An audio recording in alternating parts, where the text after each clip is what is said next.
கர்த்தருடைய மகா பரிசுத்த நாமம் மகிமைப்படுவதாக. 1 ராஜாக்கள் 6ஆம் அதிகாரம் 13ஆம் வசனம்.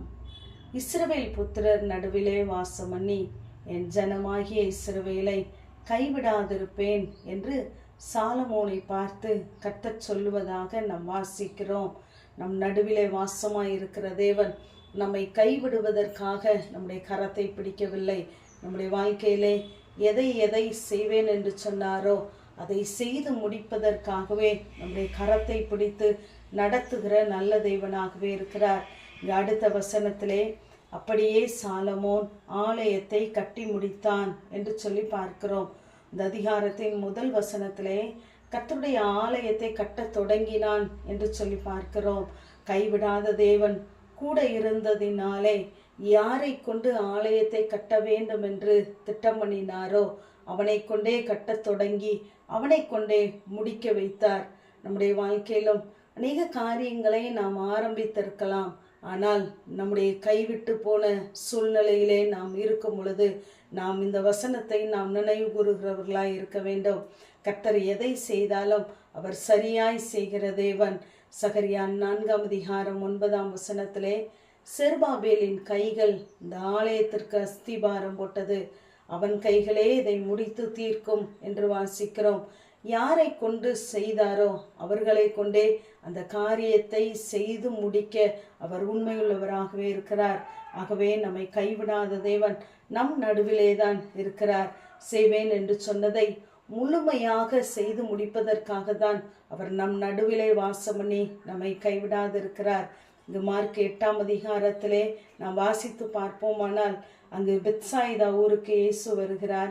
அங்கு ஒரு குருடனுடைய கையை பிடித்து அவனை கிராமத்திற்கு வெளியே அழைத்து கொண்டு வந்து அவனுடைய கண்களிலே உமிழ்கிறார். பின்பு தன் கைகளை வைத்து நீ எதையாகிலும் காண்கிறாயா என்று கேட்கிறார். அவன் ஏறிட்டு பார்த்து சொல்லுகிறான், நடக்கிற மனுஷரை மரங்களைப் போல காண்கிறேன் என்று சொல்லுகிறார். பின்பு இயேசு மறுபடியுமாய் அவனுடைய கண்களின் மேலே கைகளை வைத்து அவனை ஏறிட்டு பார்க்கும்படி செய்தார். அப்பொழுது அவன் சொஸ்தமடைந்து யாவரையும் தெளிவாக கண்டான் என்று நாம் வாசிக்கிறோம். அவர் எதை செய்தாலும் குறைவோடு செய்கிறதில்லை, நிறைவோடு கூட தெளிவாய் செய்கிற தேவன். தம்முடைய பார்வைக்கு நலமானதே செய்கிற நல்ல தேவனாகவே இருக்கிறார். அவருக்கு தெரியும் நம்முடைய பலன் எது, பலவீனம் எது என்று. ஆகவே தேவன் நம்முடைய வாழ்க்கையிலே மத்தியஸ்தராய் இருப்பாரானால் அவர் நிச்சயமாக நம்மை கைவிடாதபடி நம்மை நடத்த அவர் போதுமானவராகவே இருக்கிறார். ஆதியாகமம் 28ஆம் அதிகாரம் 15ஆம் வசனத்திலே நான் உனக்கு சொன்னதை செய்யும் அளவும் உன்னை கைவிடுகிறதில்லை என்று சொல்லுகிறார். எதை நம்முடைய வாழ்க்கையிலே சொல்லுகிறாரோ அதை செய்கிறார். எதை செய்ய வேண்டும் என்று தீர்மானித்தாரோ அதையே நம்முடைய வாழ்க்கையிலே சொல்லுகிறவராய் இருக்கிறார். ஆகவே நம்முடைய தேவனாகிய கர்த்தர் நம்மை நெகிழ விடாத கைவிடாத தேவன்.